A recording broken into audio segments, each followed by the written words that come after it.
सभी साथियों को जय भीम और जय जोहार।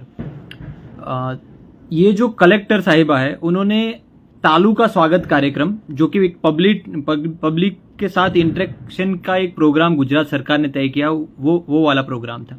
तो वहाँ पे जाहिर है कि कई सारे अधिकारी भी मौजूद होंगे और पब्लिक भी होगी, और इस पब्लिक प्लेटफॉर्म से वो ये बोलती है, और मुझे उनकी बुद्धि पर आशंका है। वो वकीलों के बारे में ये बोल रही है कि पढ़ाई लिखाई कुछ करते नहीं, काम धाम कुछ है नहीं और चले आते हैं वकीली करने के लिए।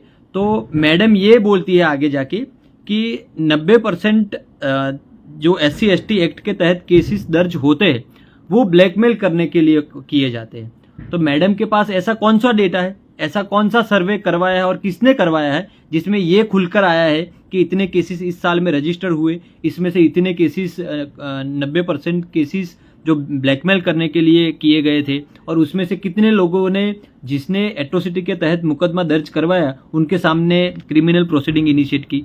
ऐसा कोई डेटा कहीं पे भी अवेलेबल नहीं है। तो ऐसी कौन सी स्टडी है जिसके बेसिस पर ये दुबे मैडम है वो इस नतीजे पे पहुंची कि 90% केसेस है वो ब्लैकमेल करने के लिए की जाती है। और एक बात मैडम ये कहती है कि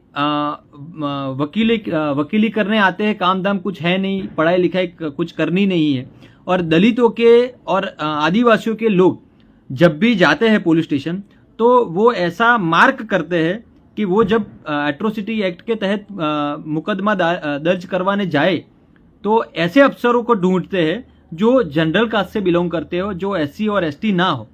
तो मैडम में उतनी बुद्धि नहीं है, उसमें उनको इतनी विजडम नहीं है, उन्होंने इतनी पढ़ाई की है, UPSC पास की है और इतने सालों से कलेक्टरी वो कर रही है, तो उनको उतनी समझ नहीं है, उतनी अकल नहीं है कि जो भी पुलिस स्टेशन में जाते हैं तो उसका एक अपॉइंटेड अथॉरिटी होता है जो जिसके पास कुछ विशेष पावर होते हैं और वही मुकदमा दर्ज कर सकता है।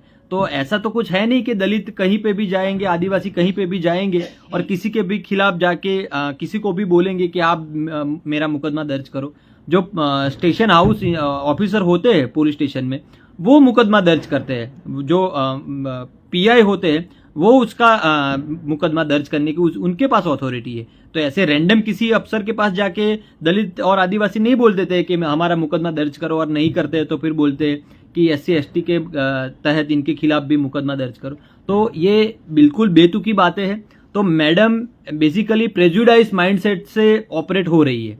उनका दलितों और आदिवासियों के प्रति रवैया कैसा है वो इस मामले से देखा जा सकता है। और इससे हमको ये भी पता चलता है कि जब कोई गरीब और वंचित तबके से आता कोई आदमी या औरत जाती है अपनी शिकायत लेके किसी अधिकारी के पास या किसी गवर्नमेंट ऑफिस में, तो उनके साथ कैसा व्यवहार किया जाता होगा। शायद इसीलिए थोड़े दिनों पहले IPS पांडियन भी अपना जो विधायक जिग्नेश मेवानी जी और साथी हितेंद्र भाई गए थे तो अब उनका मोबाइल बाहर रखवाना चाहते थे ताकि उनकी इंसल्ट कर सके। और वहां पे मौजूद जो भी अफसर होंगे वो तो उनके सबऑर्डिनेट होंगे, तो वो जो चाहेंगे वैसा ही स्टेटमेंट दिलवाएंगे। तो गुजरात के अंदर ऑफिस के अंदर जो दलित और आदिवासी समुदाय से और वंचित गरीब तबके से लोग आते हैं उनके साथ कैसा व्यवहार किया जाता होगा वो इन सब बातों से, और ये जो वीडियो सामने आया है महिसागर कलेक्टर का, उससे ये स्पष्ट हो रहा है कि कैसा माइंडसेट जो नॉन SC/ST अफसर है उनका दलित और आदिवासी लोगों के लिए है। तो ये बहुत ही मतलब शर्मनाक बात है, और इसमें चीफ सेक्रेटरी गुजरात और CM साहब को फौरन ही इंटरवीन करना चाहिए, क्योंकि ये तालू का स्वागत कार्यक्रम है और यहाँ पे दलितों और आदिवासियों का स्वागत अगर इस तरीके से होता रहेगा तो गुजरात के अंदर आने वाले दिनों में अपनी व्यथा लेकर, अपनी शिकायत लेकर दलित और आदिवासी समाज के लोग कहाँ जाएंगे। और फिर अगर जिग्नेश मेवानी जैसे लोग इस मुद्दे को उठाते हैं तो फौरन उनके सामने समाज के अंदर एक ऐसा नैरेटिव सेट किया जाएगा कि ये तो एट्रोसिटी करवाते हैं। पर अगर कोई भी एक कॉमन विजडम वाला आदमी अगर ये सुनेगा तो वो फौरन ही ये तय कर पाएगा कि कैसा व्यवहार किया जा रहा है। और इसमें आगे मतलब ये अगर ये आदमी कलेक्टर के ये वीडियो अगर शायद उन्होंने नहीं उतारा होता तो उसकी बात कौन मानता।